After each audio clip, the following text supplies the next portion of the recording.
open it up. Who wants to kick off in terms of questions? Yes? So what's here was to like other people in the room has been a bit interested in the ACEs movement and Dr. Dean Burke Harris and her work on stress and toxic stress, and that got a lot of his interest in how the brain works and so on, so that's my reason for being here. But it made me think about ACEs and trauma, and it made me think, does trauma affect one hemisphere more than the other? So the question is that the interest that brought her here was this idea of trauma and the work that we've done around adverse childhood experiences. Yeah. And the question was whether that kind of trauma tended to have more impact on one hemisphere of the brain rather than another. Is that? Yeah. Well, yes, quite probably it does, in that certainly the right hemisphere's reactions to trauma are very important. And you can get, as you probably know, two sorts of reactions, one in which the right hemisphere is hyperactive and one in which it shuts down, and often the second follows the first. So, I mean, that's talking very, very crudely, but broadly speaking, that might be a way of thinking about it. Yeah. Okay. Yes, please. So you mentioned that it's not sort of, evolution hasn't caught up with the fact that this is, or the sort of radiator example, that it can't be evolution. Do you think there's a sort of natural tendency of evolution to want to think in this left-sided field of view to sort of succeed and reproduce? Is there a significant evolutionary element in this increasing dominance of the left hemisphere of the brain?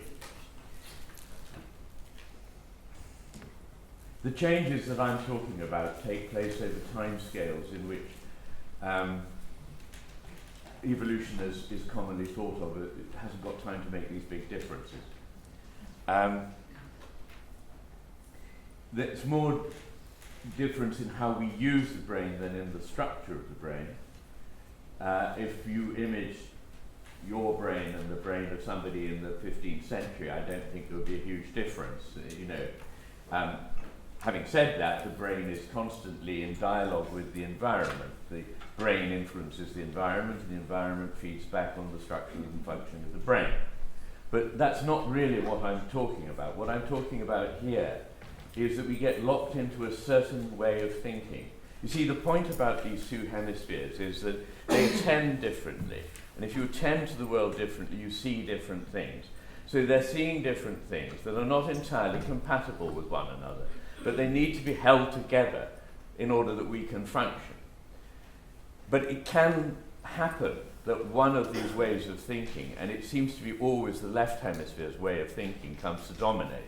I believe that it's changed 3 times in Western history, that there's been 3 miraculous periods of working together of the two hemispheres very productively across the field of science and the arts. And then with time, it's moved more and more, in each case, towards the world of the left. And there are a number of reasons why this might happen. One is that in each case it was associated with empire. And there's several things that happen with empire. One is that effectively you're overstretched, and a community is no longer able to communicate subtle things. It has to be done through a huge administrative system with a hierarchical military. And also empires are about power and about getting things. And this is all very effectively done with the left hemisphere. And it becomes addictive, and it becomes hard to break out of it. I mean, that's an incredibly simple way of putting it, but I think that is part of what's happening. But there are several other little elements that have gone on more recently, this time round. Because in previous times, the collapse of the Greek and the Roman civilization, they didn't have what we've got now, which is the externalization of the left hemisphere's type of work outside of us. In the past, people were always still surrounded by the natural world. They were still actually operating in ways in which the environment was not simply a sort of image of how the left hemisphere works. But we have externalized that around us. So we've got grid-like streets, we've got concrete structures, we've got, now we've got screen life, representations of the world, which is a huge difference from actually being in touch with the world in front of you. It's one of the differences between the left and right hemispheres, is the right hemisphere deals with things as they are present to us immediately, and as they become representations in our heads of those things, it becomes more left hemisphere. So now we interact with flat screens that are representations of things, and we have 4,000 friends on the internet and none in real life. This is the problem. That's a lot, yeah.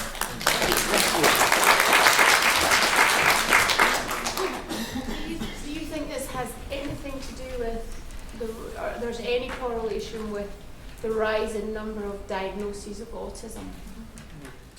The question was linked to autism, for anyone who couldn't hear that.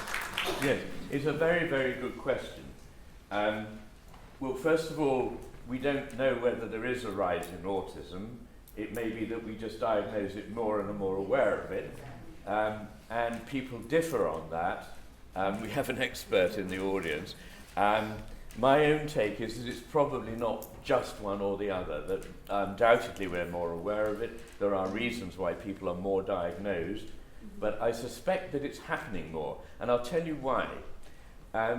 People who don't know one another write to me and say, I'm a teacher, and I've found that just in the last few years, I give the same test to my class every year, just in the last few years, you know, I had one person in 10 years who wasn't able to do it very well. Now I find a third of the class can't do it. So I've heard this story several times. What is it? It's a test of sustained attention. And then you have teachers who say, you know, I was speaking in Toronto, and this lady came up to the microphone and said, you know, my colleagues and I teach 5 to 7-year-olds. And we've discovered that just in the last few years, we have to teach them how to read a human face. Now, until very recently, the only people you'd have to teach how to read a face would be on the autistic spectrum. And there's a third piece of evidence, which is not very robust, I think, but is often quoted, which is that when you look at generation by generation and you give the same test to people in from, say, between 18 and 30, tests of empathy, that empathy is declining. Now, if you were to ask any neurologist what are signs that the left hemisphere is dominating, they would say, well, there'll be problems with sustained attention, reading faces, and empathy. And these are also problems in autism, which is not to say anything quite so simple as that people who are autistic can't be empathic. I don't know what I'm saying. But people who read my book, and I mean, this just happens to be at least twice a week, I get a letter from either a subject with autism or from somebody in a family with autism who says, reading your book made a complete sense of what I'm seeing. But could I just take the lady at the back and then the gentleman at the back, and then we'll try and hand back to Suzanne. Yes. Thank you very much for your talk. I wondered if you could say something more. about. You began by talking about new physics, quantum physics, and how that relates to brain function. Wow. We'll just push the back. And just quickly, yes. Well, I'm writing a book at the moment, which is already, I'm afraid, over 1,200 pages, so I'm going to have to do some thinning down. But in it, I do, in part of the book, I do address these questions because they're very relevant to consciousness and the relationship with matter. And there are a whole range of things in that are very interesting. They also relate to the problem of the left hemisphere needing certainty and the right hemisphere being able to live with uncertainty and things that are not yet collapsed into a certainty.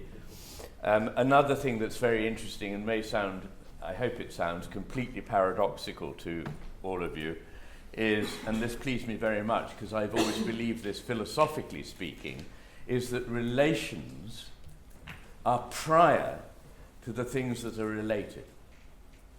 Now that actually is a finding of David Mermin in physics, and I think it's generally accepted that, and that doesn't make any sense in the way in which we normally talk, but that the web of relationships is something out of which the things that we see are related emerge and are noticed by our left hemisphere as things.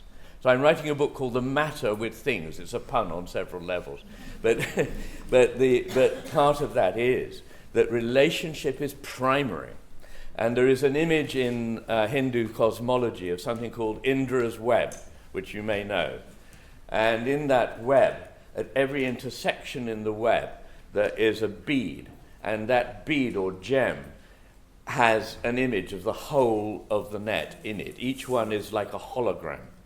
And I think that that's quite a good image of how the whole is already there in what we think is the part, and that if you imagine a lot of connections, they're nodes where there's more goo, that those are the things that stand up to us as, oh, separate objects, things, here, there. And what I'm saying is no, it is a seamless flow out of which we divide pieces that attract our attention. So we need that individuation, that coming into being of many things, as well as we need to preserve the overarching unity of the picture. We need both division and union to be unified. So, and then, sorry, can I state you first? Iain, I wonder if you agree in general that psychiatry has been immune from a very imbalanced application of left brain thinking. And if so, how optimistic you are that that situation might change. I'm just thinking psychiatric diagnosis, where in American National Institute of Mental Health rubbish, the recent diagnostic system, the 5th edition of Diagnostic Statistical Manual is not fit for purpose, and where many people would feel that psychiatric diagnosis has somehow become detached as a map of what it describes. It's become rather detached from the phenomenon of the patient. Not sure if you agree with that in general, but my question is, how optimistic do you feel that things might change in the future in psychiatry? Speaking as a psychiatrist as well. Well, I start from the point that only an idiot predicts the future. As Niels Bohr said, prediction is very difficult, particularly about the future. So I think that would be my point. But I think if science, if we can get away from a narrow view of science to something that has aspects of an art about it, it's not just a matter of technical things. We could recoup what we've lost in psychiatry. I'm absolutely not a foe of brain-based psychiatry. I'm fascinated by the brain. And indeed, if people who reject the brain in psychiatry are Cartesian, they're saying somehow the brain is this and the mind is somewhere else. No, these are aspects of the same phenomenon, which is not to say that the mind is just in the brain and so on, but that's a whole other thing. But but what I do notice is that it's become very mechanistic in its thinking, and maybe the DSM categorization, we need a categorization, we need a map, but the map mustn't substitute for the territory. The left hemisphere is, if you like, very good at creating maps, but it starts to think the map is where we should live. But we can't live in a map. We live in the real world, which is much more complex. So as long as one uses the maps as a guide rather than as a kind of straitjacket, then that's very useful. But one thing I've noticed is, in writing further about the things that interest me, that if you go back in history to the 1910s, 20s, 30s, 40s, and even into the 50s, there is rich neuropsychiatric literature, particularly in German and in French, a lot of it not translated yet, but some in English too, which is so beautiful to read, because it's about real people. And you read psychiatric research now, and you have to have an enormously high tolerance for boredom to get through a paper, because it's written in some impenetrable jargon which doesn't seem to have anything to do with humanity in it. And I think I mean, that's a fantastic note, I think, to end on it, to hand back to Suzanne just around the evening of. One of the things that I want to say is that what tonight represents, apart from a commitment to the specific ideas that Iain's talking about, is a commitment to public debate. And there's a discussion going on in England just now around the idea of cultural capital. And they're talking about inspectors looking at cultural capital in schools.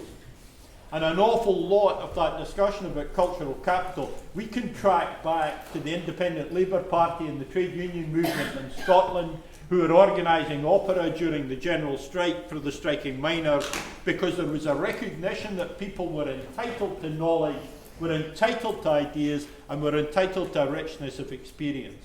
And I hope that through the film and through Iain's responses and contributions, that what we've had tonight is an example of that richness, that we can gather together, we can deal with complexity, we can deal with challenging ideas, we can explore them, we can translate them back into our own context. And fundamentally, at the end of the night, I hope that we can go away thinking how, in Iain's words, we take action in this at a political level, at a professional level, and at a personal level. Because we need change, and time is running out. And I think there's a huge message around that. So my personal thank you to you, Iain, for helping us with that. And Suzanne, my thanks to you for setting this up. Thank you.